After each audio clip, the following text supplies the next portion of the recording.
بسم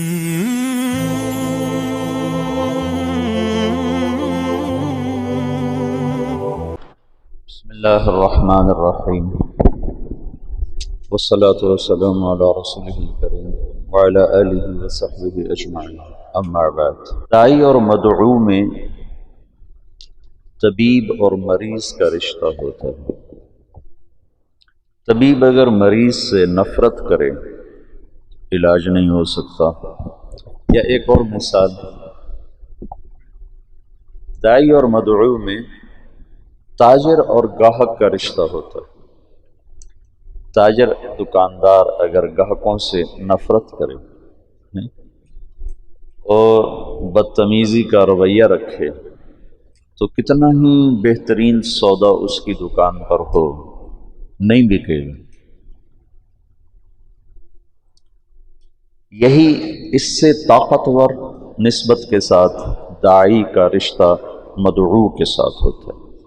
دعوت دینے والے کا رشتہ، جن کو دعوت دی جا رہی ہے ان کے ساتھ ہمدردی کا، محبت کا، الفت کا ہوتا ہے۔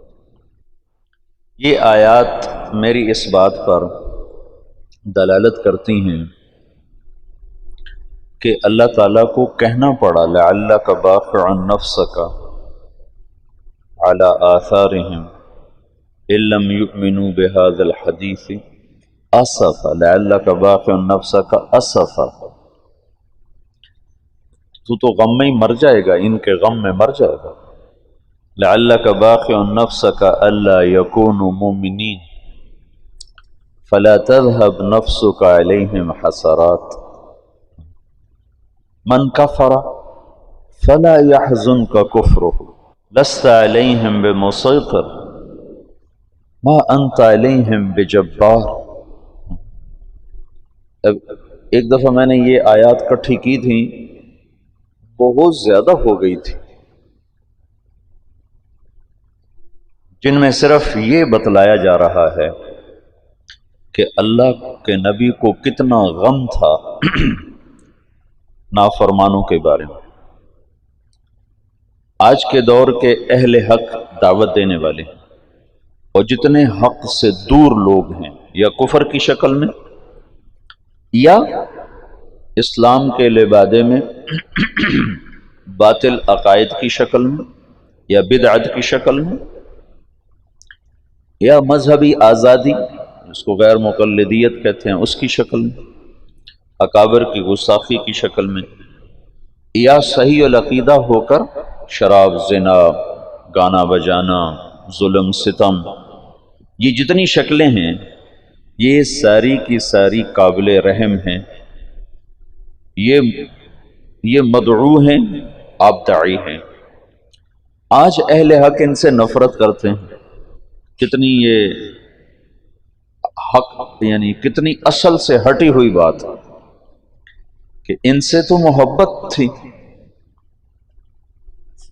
ایک آدمی کفر پہ مر جاتا تو ہمیشہ جہنم میں چلا گیا، ایک آدمی صحابہ کو برا بھلا کہتے ہوئے مر جاتا تو جہنم میں چلا گیا، ایک آدمی قبروں کو سجدے کرتا ہوا مر جاتا تو جہنم میں چلا گیا، ایک آدمی اکابر امت کی گستاخی کرتا ہوا چلا جاتا ہے تو وہ پکڑا گیا، ایک آدمی شراب، زنا میں مبتلا ہو کے مر جاتا ہے تو وہ پکڑا گیا، نمازیں چھوڑ کے مر جاتا ہے، روزے چھوڑ کے مر جاتا ہے تو گرفتار ہو گیا قانون کے مطابق۔ باقی اللہ جس کو چاہے معاف کرتا، یغفر ما دون ذلک لمن یشاء۔ اچھا، یہ جو اس طرح مر رہے ہیں، یہ مرتے ہی کتنے خوفناک انجام کا شکار۔ میرا تایا کا بیٹا تھا، جیسے ذمہ داروں کی زندگی ہوتی ہے ویسے اس کی زندگی تھی، جوانی میں مر گیا۔ میں نے خواب میں دیکھا، خواب میں میت جو کہتا ہے صحیح کہتا ہے۔ میں نے کہا کیا حال ہے؟ کہنے لگا آگ کے تندور میں پڑا ہوا ہوں، آگ کے تندور میں پڑا ہوا۔ ساری زندگی اس کی غفلت میں گزری، ظلم و ستم نہیں تھا، بہت ہمدرد، بہت رحم دل، غریب پرور، رعایا پرور، بس ذاتی کمیاں بے شمار بہت زیادہ تھی۔ فرائض میں بے انتہا غفلت اور شہوات میں استطالہ کہ میں آگ کے تندور میں ہوں، تو یہ قابل رحم ہے یا قابل نفرت ہے؟ آج کے مناظرانہ ذہن نے تمہیں دعوت کے غم سے ہٹا کر نفرت کے کانٹوں میں الجھا دیا ہے۔ مناظرانہ ذہن کا یہ کم سے کم نقصان ہے، زیادہ تو اس سے یہ کم سے کم نقصان ہے کہ جن سے نفرت، جن سے محبت کرنی تھی ان سے نفرت شروع کرتے۔ تعالوا الى کلمۃ سواء بیننا وبینکم الا نعبد الا اللہ، یہ آیت تمہیں کیا اصول بتا رہی ہے کہ جن چیزوں میں تم مشترک ہو ان کو مضمون دعوت بناؤ۔ رفع یدین کو مضمون دعوت نہ بناؤ، نماز کو مضمون دعوت بناؤ۔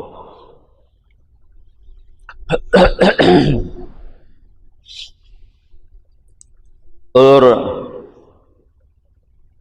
ان انتم الا بشر مثلنا، تو آگے نبی کہہ رہے ہیں ان نحن الا بشر مثلکم، کہ ٹکراؤ کی بات نہ کرو، جس چیز کو وہ مانتے ہیں تم اس کی بات کرو، وہاں سے اگلی بات تک تو تم پہنچ جاؤ گے، پہلے موقع پر ہی ان کی ٹھکرا دو تو تم نے ان کو اپنے سے دور کر دیا، متنفر کر دیا۔ داعی اور مدعو جتنے کفر ہیں کی شکلیں ہیں، جتنی باطل کی شکلیں ہیں، جتنے غلط عقائد کی شکلیں ہیں، جتنی ہوا نفس پرستی کی شکلیں ہیں، یہ سب وہ لوگ ہیں جنہیں تم نے دعوت دینی ہے۔ یہ مدعو، تم داعی، اور تم ان سے نفرت کرنے لگ جاؤ اور ان کو غلط کہنے پہ تل جاؤ۔ غلط کہنا وقت کی ضرورت ہے یا انہیں گمراہی سے نکالنا وقت کی ضرورت ہے؟ تم غلط ہو، تم غلط ہو، تم غلط ہو، تم شرابی ہو، تم شرابی ہو، اسے نہیں پتا میں شرابی ہوں۔ تم سود خور ہو، تم سود خور ہو، اسے معلوم نہیں میں سود خور ہوں، میں سود کھاتا ہوں۔ جھوٹے پر اللہ کی لعنت، سود کھانے والے پر اللہ کی لعنت، اور اس کو سنا رہے ہو تو تمہارے قریب کیسے آئے گا؟ اور نبی کا مضمون کیا ہے؟ لِتُخْرِجَ النَّاسَ مِنَ الظُّلُمَاتِ إِلَى النُّورِ، نہ کہ لِتُحَقِّقَ ظُلُمَاتِهِمْ فِيهِمْ، یہ تو نہیں، لِتُحَقِّقَ ظُلُمَاتِهِمْ فِيهِمْ، تو اس لیے آیا ہے کہ ان کی ظلمتیں ان کے اندر ثابت کر دے کہ آج کے مناظرے کا یہ نتیجہ ہے کہ مناظرہ نفرت پیدا کرتا ہے، اور داعی نفرت نہیں کرتا ہے، محبت کرتا ہے، اسے جہنم نظر آتی ہے، وہ جہنم سے بچانے کے لیے وقت کی ضرورتوں سے بے نیاز ہو جاتا ہے۔ یا قوم، یا ابت، یا ابت، یا ابت، کتنی التجا ہے ابراہیم علیہ السلام کی دعوت میں، یا ابت، یا ابت، یا قوم، یا قوم، یا قوم، یا معشر قریش، یا معشر قریش۔ چونکہ سیرت کا یہ پہلو امت نے بھلا دیا تھا کہ ہم دعوت دینے والے ہیں، دعوت دینے والے کو محبت ہوتی ہے نافرمانوں سے، کافروں سے ہمدردی ہوتی ہے کہ وہ انہیں جہنم سے نکالنا چاہتا ہے، اور تم انہیں جہنمی ثابت کرنا نہیں تم جہنمی ہو، نہیں تم گمراہ ہو۔ یہ کون سی عقل والی بات؟ معترض کا جواب نہیں ہوتا، میں نے رات بھی بتایا تھا، سائل کا جواب ہوتا۔ دعوت دینے والے ایسی بات کرتا ہے کہ وہ پیٹھ پیچھے چھپ کر کہتے ہیں باتیں تو سچی کرتا ہے، ابو جہل جیسا کہہ رہا ہے سچا پر میں مانوں گا نہیں۔ کیا خوبصورت مضمون دعوت ہے کہ سب سے بڑا اعداء عدو الاسلام کہتا ہے سچا مانوں گا نہیں۔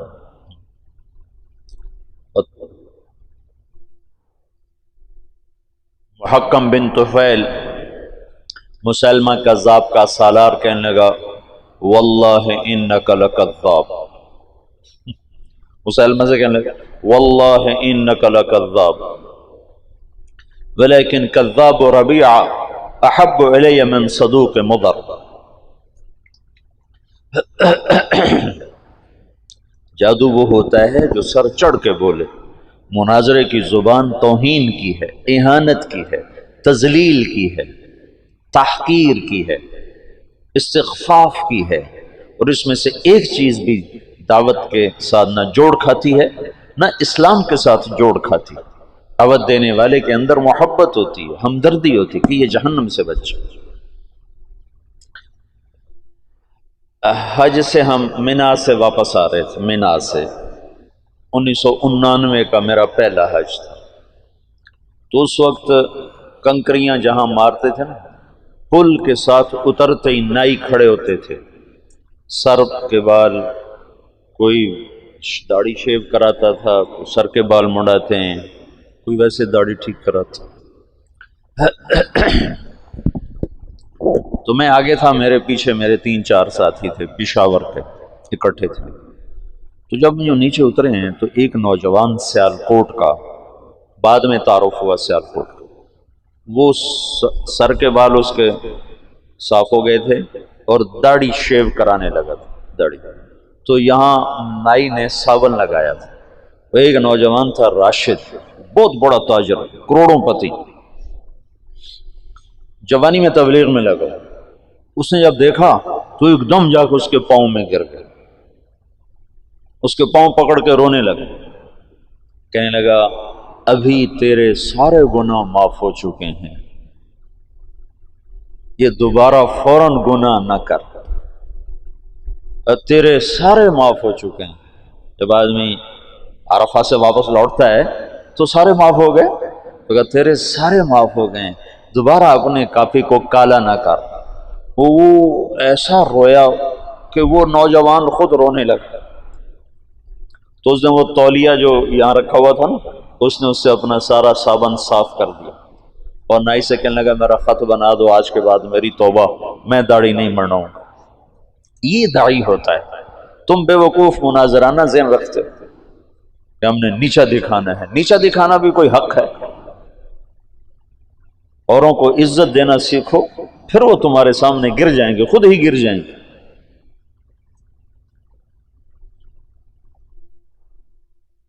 دعوت دینے والے کے اندر سراسر ہمدردی ہوتی. یہ جو کیا کریں، طرز تعلیم ایسا ہے کہ طبیعت مناظرانہ بن جاتی ہے، حسن اخلاق. میں تو کھپتا رہتا ہوں کہ تمہیں یہ پہلو تمہارے سامنے لانے کی کوشش کرتا رہتا ہوں. جو تم میں سنے گا، کرے گا، انشاءاللہ اس کا نفع اٹھائے گا. جو نہیں کرے گا، دنیا بھری پڑی ہے کانٹوں سے، ایک کانٹے کا اور اضافہ ہو جائے گا.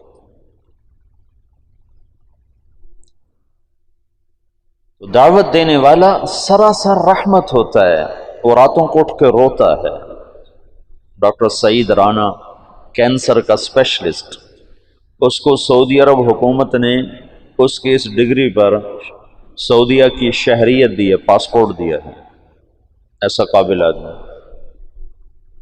ویسے تو سعودیہ والے بڑے متکبر ہیں، انا سعودی انا سعودی، وہ اجمیوں کو تو تھوکتے نہیں، لیکن اس کے پاس اپنے فن کا ایسا علم تھا کہ انہوں نے اس کو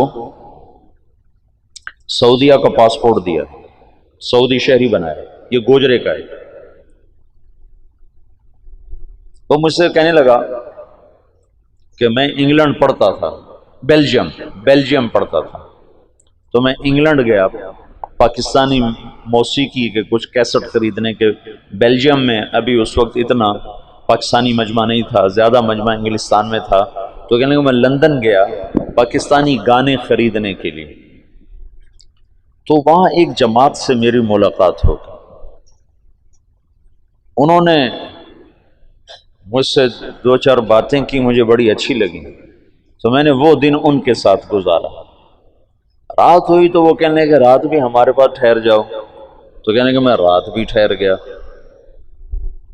رات کو میری پچھلے پہر آنکھ کھلی تو میں نے دیکھا میرے بستر کے برابر ایک بوڑھا آدمی وہ دعا میں رو رہا زارو قطار اور کہہ رہا یا اللہ اس نوجوان کو ہدایت دیتے، یہ گانے خریدنے آیا ہے تو اسے دین کا داعی بنا دے، اور رو رہا ہے، یہ دعوت۔ تو وہ ڈاکٹر سعید رانا کہنے لگا بس اس کے آنسوں نے نا مجھے پگھلا دیا، اور مجھے یہ خیال آیا کہ ایسے تو شاید میری ماں بھی نہ روتی ہو میرے لیے جیسے یہ میرے لیے رو رہا ہے، یہ کیوں رو رہا ہے؟ اور اس کے رونے پر میں نے وہیں توبہ کی، اور بجائے گانے خریدنے کے ان کے ساتھ میں نے 10 دن لگائے۔ پھر وہ دن آج کا دن وہ بندہ تبلیغ میں فنا فی تبلیغ، اب بھی سعودیہ میں مکہ میں رہتے ہیں۔ تو دعوت دینے والا مدعو کے لیے غصے میں نہیں ہوتا، نفرت میں نہیں ہوتا، انتقام میں نہیں ہوتا، اسے عزت دیتا ہے، اس کو حقیر نہیں سمجھتا، اس کو گھٹیا نہیں سمجھتا، اس کو نیچے گرانے کے لیے جملے اور دلائل نہیں لاتا، بلکہ اس کو عزت دیتا ہے، اسے قریب کرنے کے لیے خود بچھ جاتا ہے۔ یہ دعوت سارے فتنوں کا توڑ ہے۔ میں سوچ رہا تھا کہ دعوت کیسے سارے فتنوں کا توڑ بنتی ہے۔ ایسے آج تمہارے پاس آنے سے پہلے نا تو مجھے خیال ہے جیسے روح جسم کے تمام حصوں کی زندگی کا سبب بن جاتی ہے۔ ہاتھ کے لیے کوئی الگ طاقت نہیں چاہیے، پاؤں کے لیے، آنکھوں کے لیے، دل کے لیے، دماغ کے لیے، کانوں کے لیے، سر کے لیے، بالوں کے لیے، زبان کے لیے، ہونٹوں کے لیے، دانتوں کے لیے، کمر کے لیے، مہروں کے لیے، پٹھوں کے لیے، پھیپھڑوں کے لیے، خون کے لیے۔ ایک ہی طاقت ہے جس کا نام ہے روح۔ جب وہ اترتی ہے تو جسم کے تمام شعبے زندہ ہو جاتے، تمام شعبے، ہر شعبے کو زندہ کرنے کے لیے کوئی الگ نہیں ہے۔ پھر آگے اس کو باقی رکھنے کے لیے ہاتھ کو کی طاقت کو باقی رکھنے کے لیے الگ ایکسرسائز ہے، پاؤں کی طاقت کو باہر رکھنے کے لیے الگ ایکسرسائز ہے، کمر کی طاقت کو باہر رکھنے کے لیے الگ ایکسرسائز ہے، لیکن صرف روح اکیلی جسم کے تمام شعبوں کو جیسے زندہ کر دیتی ہے، ایسے ہی دعوت اللہ دین کے زندگی کے تمام شعبوں کو تنہا زندہ کر دیتی۔ پھر ان کو باقی رکھنے کے لیے آگے محنتیں ہیں، لیکن زندگانی کے لیے اکیلی دعوت کافی۔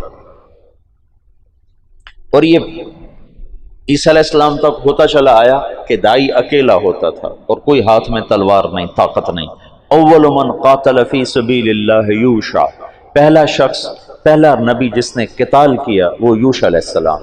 موسیٰ علیہ السلام تک کسی نبی نے تلوار نہیں اٹھائی، بغیر تلوار کے اللہ تعالیٰ اہل باطل کو صفایا کر دیتا تھا۔ اور فرعون جیسا طاقتور آدمی جو کہتا ہے انا ربکم الاعلی، میں سب سے بڑا رب ہوں، میں سب سے بڑا رب ہوں، اس کا جسم آج بھی سلامت، شاید میں نے پہلے بھی بتایا، اس کے جسم پر گوشت تازہ چڑھتا رہتا ہے۔ میں نے مصر کے اہراموں سے جو نکلی ہیں لاشیں وہ دیکھیں لندن کے عجائب گھر میں، تو وہ پٹیوں میں بند ہیں، اور بعضوں کی انہوں نے اوپر سے پٹیاں اتار دی ہیں دکھانے کے لیے، تو شیشے کے بڑے بڑے بکسے ہیں، ان کے اندر وہ لاشیں پڑی ہیں، ان کی کھالیں چٹک گئی ہیں، کھال چٹک گئی ہے لیکن ہے سلامت، اور ہڈیاں اس میں سے نمایاں نظر آتی ہیں، چہرے کی کھال ایسے چٹکی ہوئی ہے، لیکن فرعون کی ساری لاش تر و تازہ ہے، اس پر تازہ گوشت پیدا ہوتا رہتا ہے، چڑھتا رہتا ہے، ہر سال اس پہ نیا گوشت چڑھتا ہے، اور اس کے چہرے پر بھی، گردن پر بھی، اس کے سر کے بال بالکل تر و تازہ۔ پھر انہوں نے وہاں جب وہ زیادہ ہو جاتا ہے تو وہیں چوہے رکھے ہوئے ہیں، چوہے جو اس پہ چھوڑے جاتے ہیں، ہر سال 15 مارچ کو اس کی لاش کو نکالا جاتا ہے اور اس پر چوہوں کو چھوڑا جاتا ہے جو اس کو اوپر سے سارا گوشت نوچ لیتے ہیں جو ضرورت سے زیادہ ہوتا ہے، باقی کو پھر وہ دوائیاں لگا کر اور خوشبوئیں لگا کر اور کپڑے میں بند کر کے پھر اس میں ڈال دیتے ہیں۔ اس کے جسم پر موت کے آثار نہیں آئے۔ فَالْيَوْمَ نُنَجِّيكَ بِبَدَنِكَ لِتَكُونَ لِمَنْ خَلْفَكَ آیَةً، میں تیرے بدن کو نجات دے دوں گا، دیتا رہوں گا، باب تفیل ہے نا، کہ مسلسل تیرا جسم زندہ ہوتا رہے گا، جسم زندہ ہوتا رہے گا۔ تو جسم کے جو ہاتھ سلامت ہیں، ناخن سلامت ہیں، تو فرعون جس نے کہا میں رب ہوں، اس کو زیر کرنے کے لیے بھی صرف ایک موسیٰ گئے تھے اپنے بھائی ہارون کے ساتھ، کوئی لاؤ لشکر لے کر نہیں گئے تھے۔ دعوت اتنی طاقتور چیز ہے کہ دعوت دینے والا خود کہہ رہا ہے انی اخاف ان یقتلون، یا اللہ مار دیں گے مجھے، اور آگے اللہ تعالیٰ کہہ رہے ہیں میں جو ساتھ میرے ہوتے ہوئے بلا ہو سکتا، اننی معکما اسمع و ارا، جاؤ جاؤ میں تمہارے ساتھ ہوں، کچھ نہیں کر سکتا۔ تو عیسیٰ علیہ السلام تک آپ دیکھو کہ ہر داعی اکیلا آیا اور سامنے ایک ٹھاٹھے مارتا ہوا انسانوں کا سمندر ہے، لیکن نبی کی بات غالب آئی اور اللہ نے نہ ماننے والوں کو پکڑا۔ منہم من اخذتہ الصیحہ منہم من ارسلنا علیہ حاصبا منہم من خسفنا بہ الارض ومنہم من اغرقنا۔ یہ اللہ تعالیٰ نے اپنی پوری تاریخ کو 4 جملوں میں بیان کر دیا کہ دعوت کے مقابلے میں باطل جتنی بڑی شکل میں آیا ٹوٹ گیا، لیکن موسیٰ علیہ السلام پر جب تورات اتری تو اللہ کا جو غیبی نظام تھا اچانک پورے باطل کی پکڑ کا وہ اللہ نے اٹھا دیا اور اہل ایمان کو سامنے کھڑا کر دیا۔ موسیٰ علیہ السلام تلوار اٹھا رہے ہیں، داؤد علیہ السلام تلوار اٹھا رہے ہیں، رسول اللہ صلی اللہ تعالی وسلم کی برکت سے آپ سارے عالم کے لیے رحمت بن کر آئے، سارے انسانوں کے لیے رحمت بن کر آئے، تو اللہ نے مسخ ہونا اٹھا دیا، بندر بن جاؤ، خنزیر بن جاؤ، پہلے اللہ نے بنا دیے۔ انزل علینا مائدۃ من السماء، اللہم ربنا انزل علینا مائدۃ من السماء، آسمان سے دسترخوان اتارنے کی عیسیٰ علیہ السلام کی قوم نے شرط رکھی، اللہ نے دسترخوان اتارا، جب وہ نہیں مانے تو اللہ نے کھڑے کھڑے خنزیر بنا دیا، اور مچھلی کھانے پر سوتوں کو بندر بنا دیا۔ جب ہمارے نبی تشریف لائے تو اللہ تعالیٰ نے بندر بنانا، خنزیر بنانا، آپ کی برکت سے یہ اس کو اٹھا دیا، تلوار بیچ میں آ گئی۔ اسلم تسلم۔ تو کرنے اول میں چونکہ اللہ نے مسلمانوں کو طاقت دے دی تو بہت سے لوگ کہتے ہیں اسلام تلوار سے پھیلا، حالانکہ اسلام دعوت سے پھیلا ہے، ہر دور میں دعوت سے اور اخلاق داعی، 2 چیزیں ہیں جنہوں نے اسلام کو پھیلایا ہے، ایک دعوت دینے والوں کے اخلاق اور ایک ایمان کی دعوت۔ لیکن ایک نمونہ 7ویں صدی میں اللہ تعالیٰ نے خالصتاً دعوت کے ذریعے سے دنیا کی سب سے بڑی سیاسی طاقت کو زیر کیا، یہ اللہ نے دکھایا تاکہ آنے والی نسلوں میں بطور حجت کے ایک داستان باقی رہے کہ اگر امت دعوت دینے کو اپنا وظیفہ بنا لے تو بڑے سے بڑا باطل ٹوٹ سکتا ہے، مقابلے سے نہیں ہوگا، مقابلے سے نہیں ہوگا، مناظرے سے نہیں ہوگا، ضد پیدا ہو جائے، بغض پیدا ہو جائے، جب بغض پیدا ہوتا ہے پھر انکار کی صلاحیت، پھر اقرار اور ماننے کی صلاحیت ختم ہو جاتی ہے، اور ہمیشہ مناظروں سے اور جواب در جواب سے اور رد الجواب سے بغض کی کیفیت پیدا ہوتی ہے اور نفرت کی کیفیت پیدا ہوتی ہے۔ تم ہارنا سیکھو، ہارنا، جی آپ جیت گئے میں ہار گیا، تو تمہیں کوئی ہرا نہیں سکتا۔ مولانا جمشید صاحب ہمیں فرمایا کرتے تھے جو ہارا سو جیتا، جو ہارا سو جیتا۔ اسی سلطنت کو زوال آ گیا 232 ہجری میں، 100 سال بڑی طاقتور حکومت، متوکل کو اس کے بیٹے منتصر نے قتل کر دیا، پہلا قتل بیٹے کے ہاتھوں باپ کا حکومت کے لیے عباسی دور میں ہوا ہے کہ منتصر نے ترکوں سے مل کر اپنے باپ متوکل کو، اس متوکل کی عمر صرف 42 برس جب اس نے کچھ 14 برس حکومت کی تھی، اس کے بعد بنو عباس کی ہیبت ہمیشہ کے لیے اٹھ گئی، اور 232 سے 334 تک ترک کھیلے بنو عباس، خلفاء کو تخت سے گھسیٹ کر نیچے پھینک دیتے تھے اور گھسیٹتے ہوئے باہر صحن میں دھوپ میں کھڑا کر دیتے، کسی کی آنکھیں نکال دیتے، کسی کو زندہ کو تہ خانے میں بند کر کے اندر ہی سسکا کے مار دیتے تھے۔ تو 334 تک ترک کھیلتے رہے، اترکوا ترک ما ترکوکم، والی بات پر جب عمل نہ کیا، معتصم نے ترکوں کو لیا تو پھر وہی ان کے لیے وبال جان بن گیا۔ پھر 334 سے 446 تک شیعوں نے حکومت کی۔ ایرانی ابو شجاع تھا دیلمی، اس کے 3 بیٹے تھے، رکن الدولہ، معز الدولہ، عماد الدولہ۔ تینوں مچھیرے تھے، مچھلی پکڑتے تھے۔ ابو شجاع نے خواب دیکھا کہ اس نے پیشاب کیا ہے، اس سے آگ نکلی، اوپر جا کر 3 شعلوں میں تقسیم ہو گئی، اور وہ شعلے چھوٹے چھوٹے انگاروں میں تقسیم ہو گئے۔ تو اس نے ایک کاہن سے پوچھا کہ میں نے یہ خواب دیکھا ہے، اس کی تعبیر۔ اس نے کہا تیرے تینوں بیٹے بادشاہ بنے۔ تو اس نے جوتا نکال کے اس کی پٹائی شروع کر دی، اور اپنے بیٹوں سے کہا مارو خبیث کو کہ ہماری غربت کا مذاق اڑاتا ہے۔ چارے پہ پترا چنگی مجائی کی تھی۔ جب اس کو اچھی طرح صاف کر لیا نا، پھر کہنے لگے چلو ایک مچھلی اس کو دے دو، بیچارے کو بہت مارا ہے۔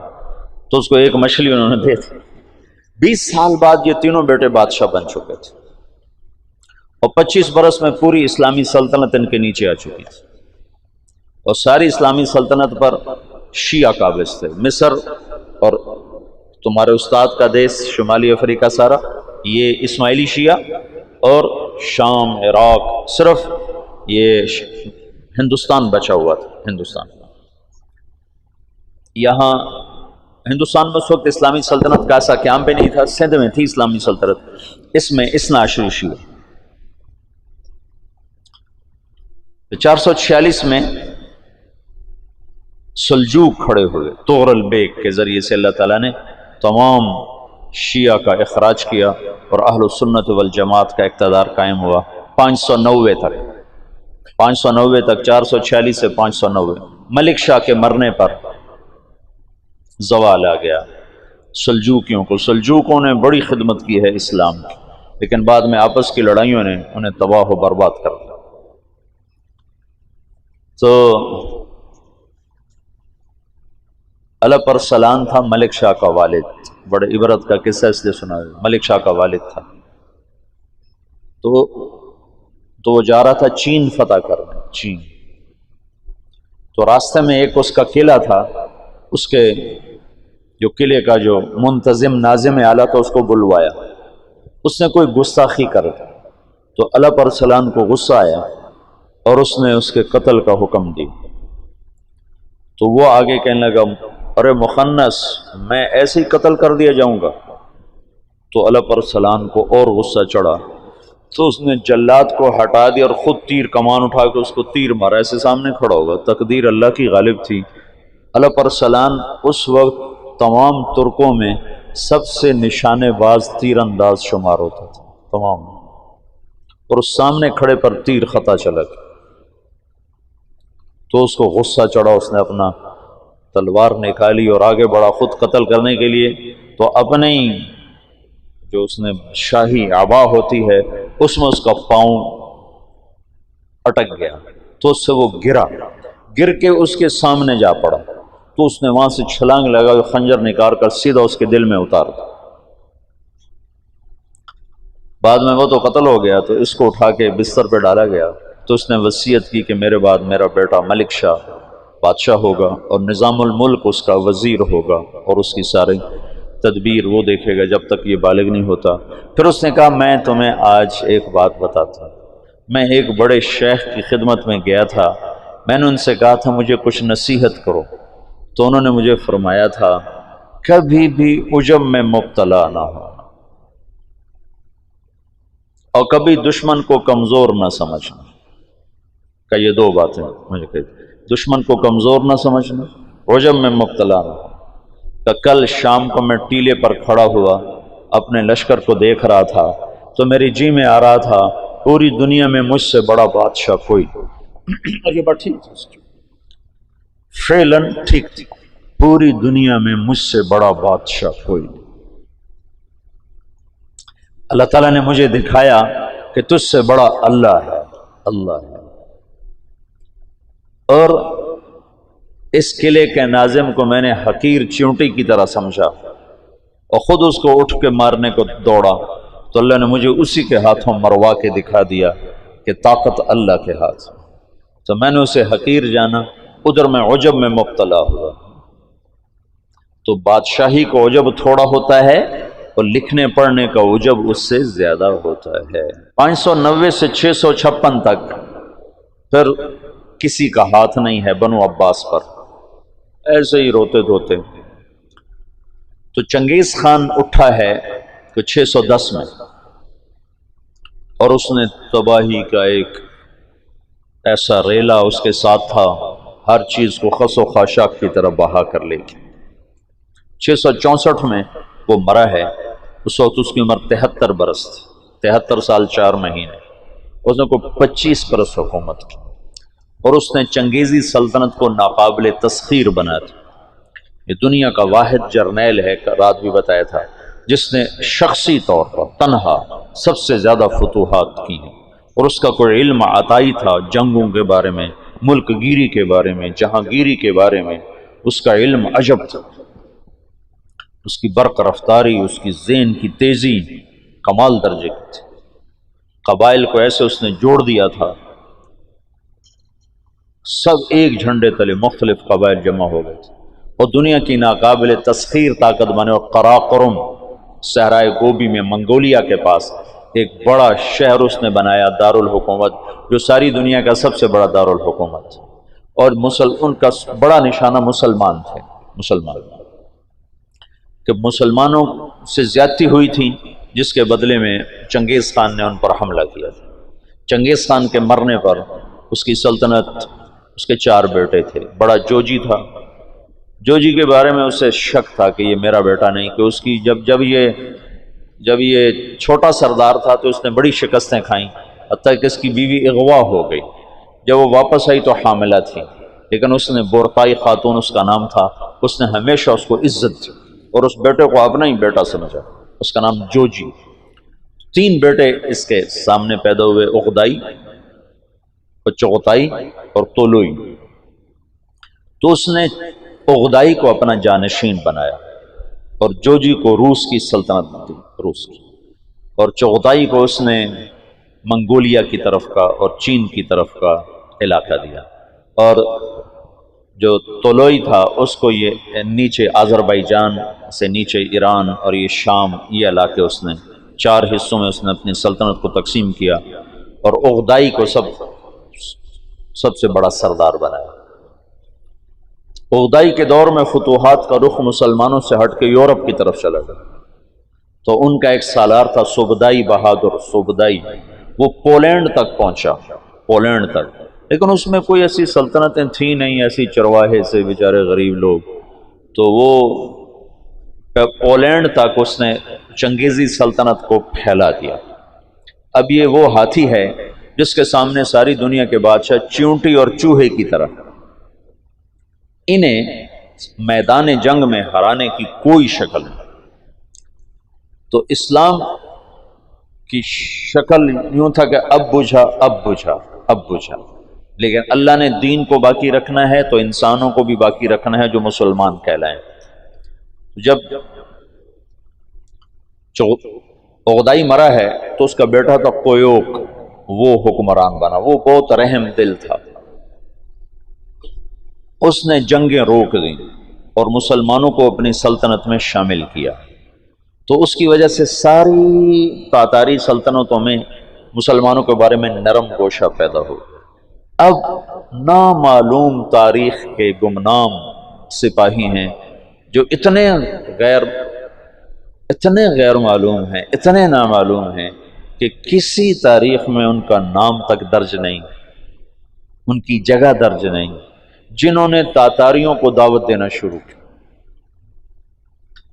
خونخوار قوم ہے، اور تاتاری غریب مسلمانوں کی دعوت سے اسلام قبول کرنا شروع ہو گئے۔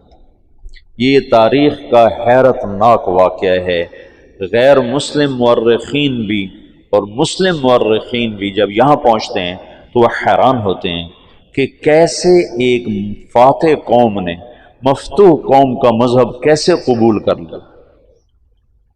ہندوستان میں کوئی عیسائی نہیں تھا، آج کروڑوں ہیں، کہاں سے آئے؟ انگریزوں نے دعوت۔ اندلس سے سارے مسلمان مٹ گئے، سب عیسائی ہو گئے، کیسے؟ طاقت عیسائیوں کے ہاتھ میں تھی۔ تو یہ ایک عجب واقعہ ہو رہا ہے کہ طاقت جن کے ہاتھ میں ہے وہ اسلام کے سب سے بڑے دشمن ہیں، اور اسلام اور مسلمان ان کے لیے سب سے مبغوض چیز ہے، اور پھر وہ انہی کا کلمہ پڑھتے جا رہے ہیں۔ یہ 7ویں صدی میں ہو چکا ہے۔ آج کا چنگیز کسی اور شکل میں ہے، کسی اور نام کے ساتھ ہے، آج کا ہلاکو کسی اور شکل میں ہے، کسی اور نام کے ساتھ ہے، لیکن آج بھی وہی ہوگا جو 7ویں صدی میں ہو چکا ہے۔ ہم ان کو سیاسی میدان میں، جنگی میدان میں شکست نہیں دے سکتے، کہ وہ سائنس ٹیکنالوجی میں وہاں پہنچ چکے ہیں جہاں ہم اور جنم لے کر بھی نہیں پہنچ سکتے، لیکن ایک راستہ ہمارے پاس پڑا ہے، ہم ان کو دعوت دیں۔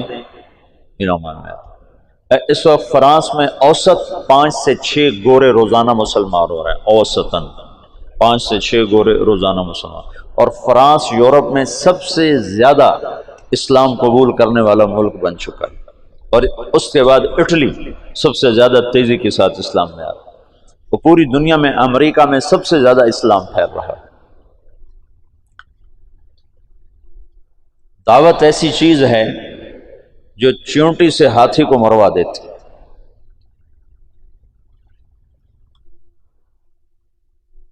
اس کی نرمی سے کچھ دل نرم ہوئے اور اسلام داخل ہونا شروع ہوا۔ تو کویوک جب مرا ہے تو اس کا بعد طولوئی کے 4 بیٹے تھے، ایک قبلائی خان، ایک منگو خان، ایک بوکا خان اور ایک ہلاکو خان۔ تو اس وقت جوجی کا بیٹا ایباقا وہ سب سے بڑا سردار تھا تاتاریوں میں، تو انہوں نے مشورہ کیا کہ اب ہم کس کو اپنا خاقان بنائیں، تو ایباقا نے منگو خان کے بارے میں کہا کہ اس کو اپنا خاقان بناؤ۔ منگو اسلام دشمن تھا، اس کے دور میں بغداد تباہ ہوا ہے۔ جب بغداد پہ حملے کا لشکر نکلا ہے تو یہ جو مسلمان دائی تھے یہ جوجی کی نسل میں اپنا کام دکھا چکے تھے، اور جوجی کا پوتا برکا خان مسلمان ہو گیا۔ ان کی دعوت پر ایک وزیر مسلمان ہوا، وزیر کو جب موقع ملتا برکا خان کو اسلام کے فضائل سناتا، اس کو باتیں بڑی اچھی لگتی، پھر وہ پوچھتا تمہیں یہ باتیں کون بتاتا ہے، تو پھر وہ بڑے مناسب طریقے سے کہتا کہ یہ مسلمانوں کا دین ہے، یہ مسلمان بتاتے ہیں۔ پھر اس نے کہا مجھے مسلمانوں کا کوئی وفد ملاؤ، پھر ایک وفد اس سے ملا، انہوں نے اسلام کی دعوت دی، اسلام کے بنیادی اصول بتائے، تو برکا خان مسلمان ہوا۔ روس آج بھی دنیا کی سب سے بڑی سلطنت ہے، اس وقت بھی روس بہت بڑی سلطنت تھا، تو جتنا روسی مغل تھا اور چنگیزی تھا وہ برکا خان کی برکت سے سارے کا سارا مسلمان ہو گیا، کوئی تلوار نہیں۔ ہلاکو جس نے بغداد کو تہ تیغ کر کے رکھ دیا، 15 لاکھ آدمی ذبح کرتے، 658 میں پھر اس نے مصر پہ چڑھے، اس دوران حلب، شام، دمشق کو اس نے اینٹ سے اینٹ بجاتی، پھر 658 میں وہ دمشق مصر کی طرف حملہ آور ہوا۔ تو مصر پر اور ہندوستان پر، حالانکہ یہ دونوں ملک کے لوگ کو اتنے دلیر نہیں تھے جتنے کہ شام، عراق، یہ جو جنگجو قومیں تو یہاں تھی، عرب، اور مصر تو مخلوط قوم تھی، ہندوستان مخلوط قومیں تھیں، لیکن کوئی اللہ کی قدرت ہے، نہ ہندوستان پہ مغل حاوی ہو سکے نہ مصر پہ حاوی ہو سکے، دونوں جگہ ہندوستان والوں نے تو طاقت سے، اور اللہ کی مدد تو دونوں کے ساتھ تھی، اور مصر والوں نے سیاست سے۔ 658 میں ہلاکو خان نے مصر پہ حملے کے لیے فوج نکالی تو اس کا بھائی منگو خان مر گیا۔ منگو کے مرنے پر یہ قانون تھا کہ جو تاتاری جہاں پر ہے جب خاقان اعظم مر جائے تو سب قراقرم پہنچیں تاکہ اگلے خان کا انتخاب کیا جا سکے، اگلے خاقان کا انتخاب کیا جا سکے۔ تو وہ وہاں سے نکلا، تو اس کی بیوی تھی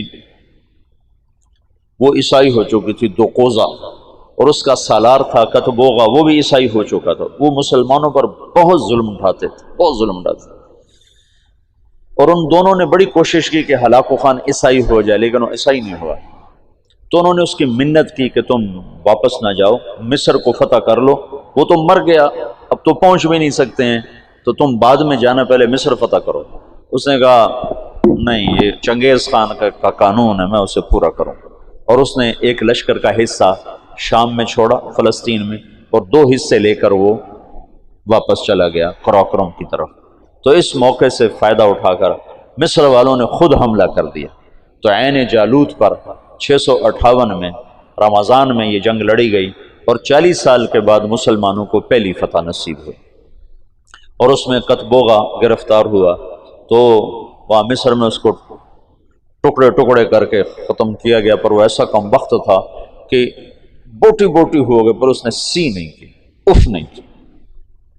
انہوں نے کہا کیا تاتاری عورتوں نے بچے جننے بند کر دیے جو میرا کوئی بدلہ نہ لے گا؟ میرا بدلہ لینے والے ضرور آئیں گے، لیکن اللہ نے وہ موقع نہ دیا۔ برقع خان ایمان لا چکا ہے۔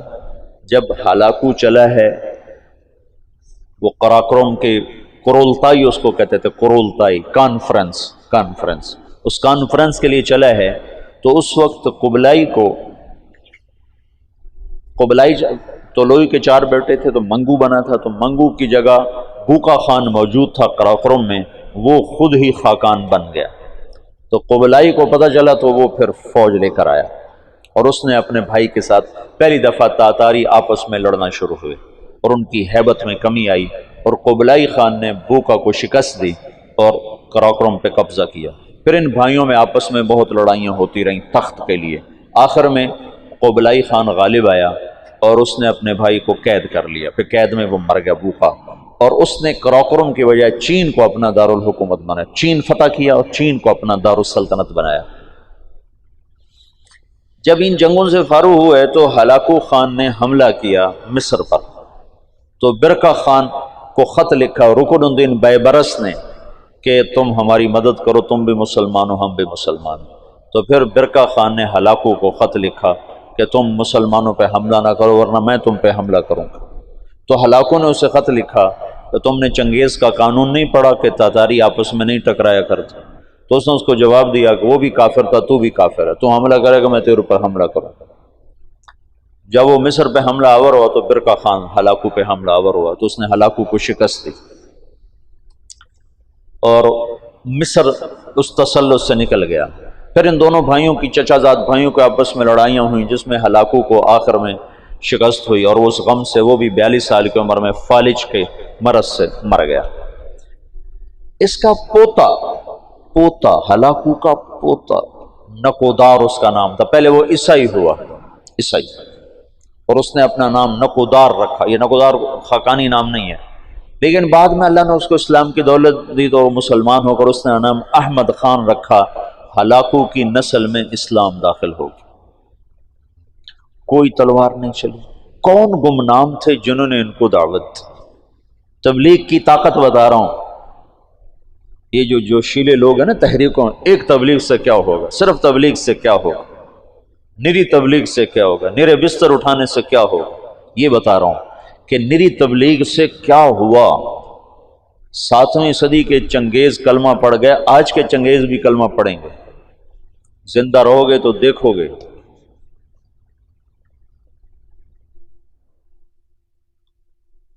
پیچھے صرف ایک نسل قبلائی کی نسل چین نکل گئی، وہ محروم ہوئے اسلام سے، ورنہ باقی ساری نسل چنگیز چغتائی رہ گیا۔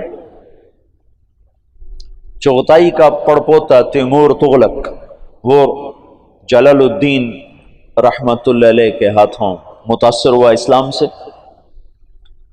اور ان کے بیٹے رشید الدین کے ہاتھوں اس نے کلمہ پڑھا۔ وہ اس وقت منگولیا کی طرف حکمران تھے۔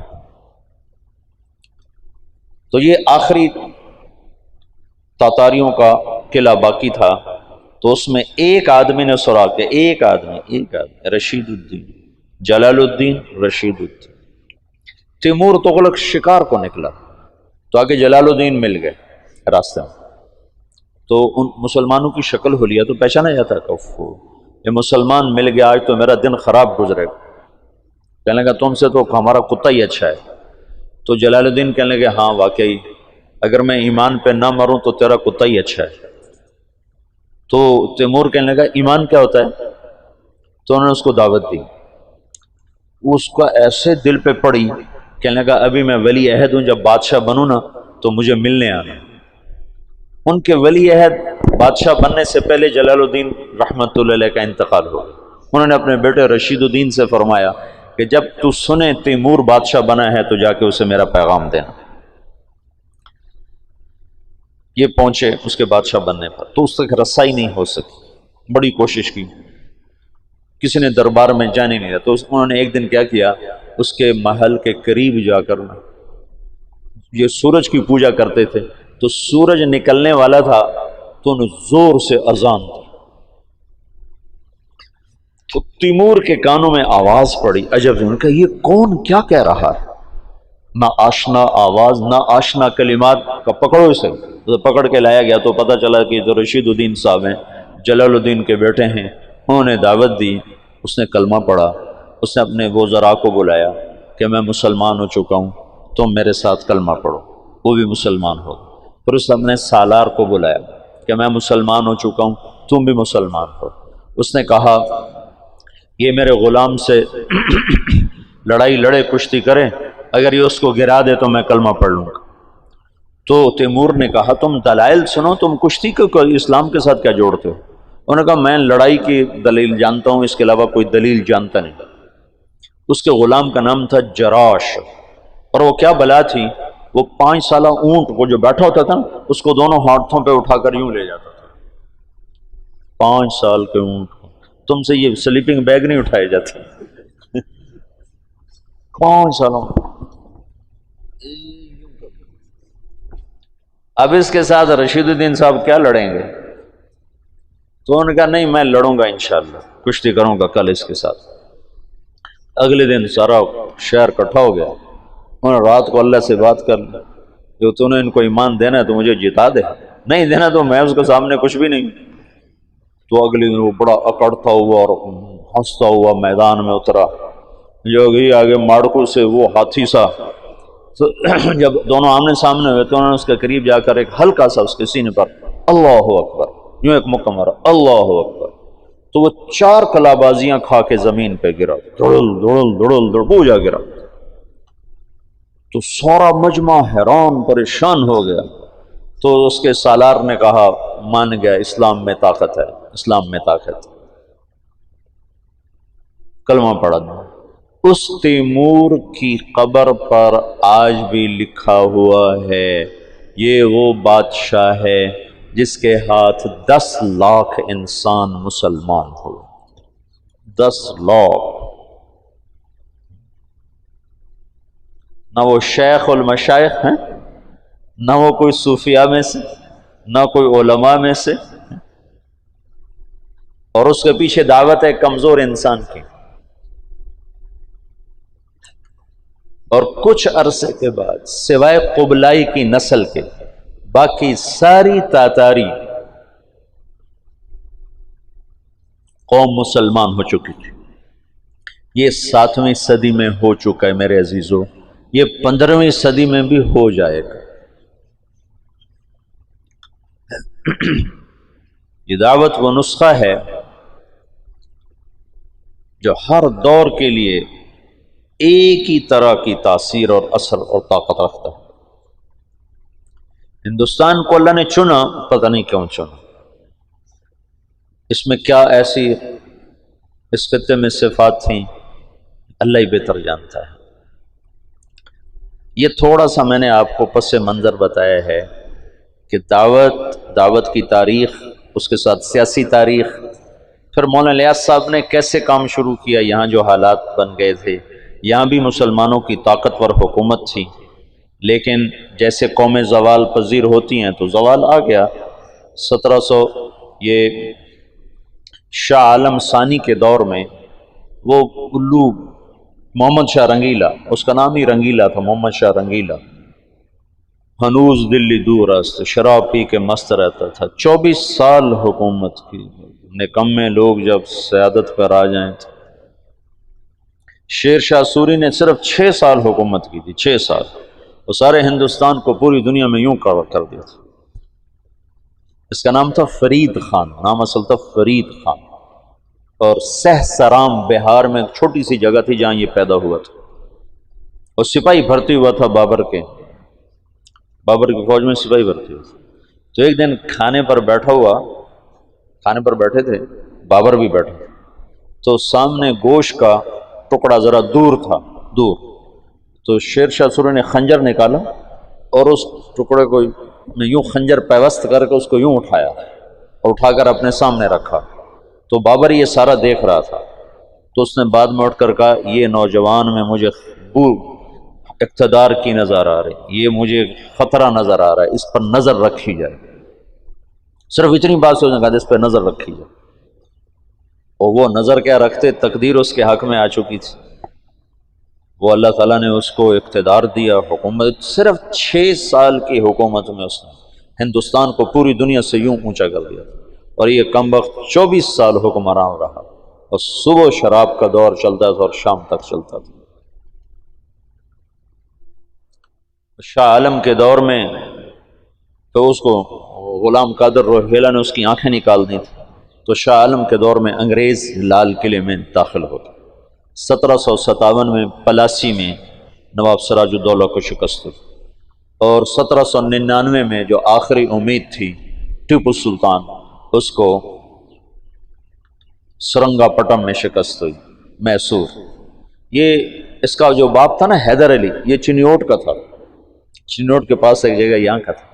یہاں سے پھرتے پھراتے دکن پہنچا، وہاں سپاہی بھرتی ہوا، ہندو راجا کی فوج، سپاہی سے ترقی کر کے سالار بنا، سالار سے حاکم بنا، پھر اس کا بیٹا ٹیپو۔ دونوں بڑے اونچے لوگ تھے پر ان کی تقدیر ہار گئی تھی، تقدیر۔ میں وہ لندن میں گیا نا پچھلے سال، تو وہ سلطان ٹیپو کی وہ پڑی ہوئی ہے تلوار جس سے وہ آخری وقت لڑتے ہوئے شہید ہوا، اور اس کی ٹوپی جو سر پہ رکھا کرتا تھا، اور اس کی وہ عبا جس میں وہ خون کے چھینٹے اب بھی لگے ہوئے تھے، اور اس کا تخت جس پہ وہ بیٹھا کرتا تھا، اور تخت کے نیچے پاؤں رکھنے کی جو جگہ نا، پاؤں ایسے پاؤں، وہ ایک شیر کا سر تھا، اتنا بڑا سر، خالص سونے سے بنا ہوا، خالص، اور اس کی زبان ایسے باہر نکلی ہوئی، تو اس کے اوپر وہ پاؤں رکھ کے بیٹھا کرتا تھا۔ اور اس کو ایڈمبرا کے ایک سپاہی نے، وہ تو گولیاں لگ کے ختم تھے، مرے کو مارا تھا، مرے کو مارے شاہ مدار، تو وہ ایک ایڈمبرا کا سپاہی تھا، اس نے اس کو شہید کیا تھا۔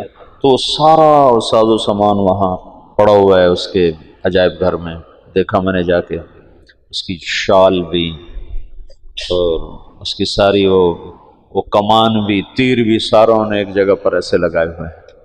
وہ آخری امید تھی مسلمانوں کو۔ 1799 میں وہ شہید ہوا ہے، تو جنرل ہیرس نے کہا ہندوستان ہمارا ہے۔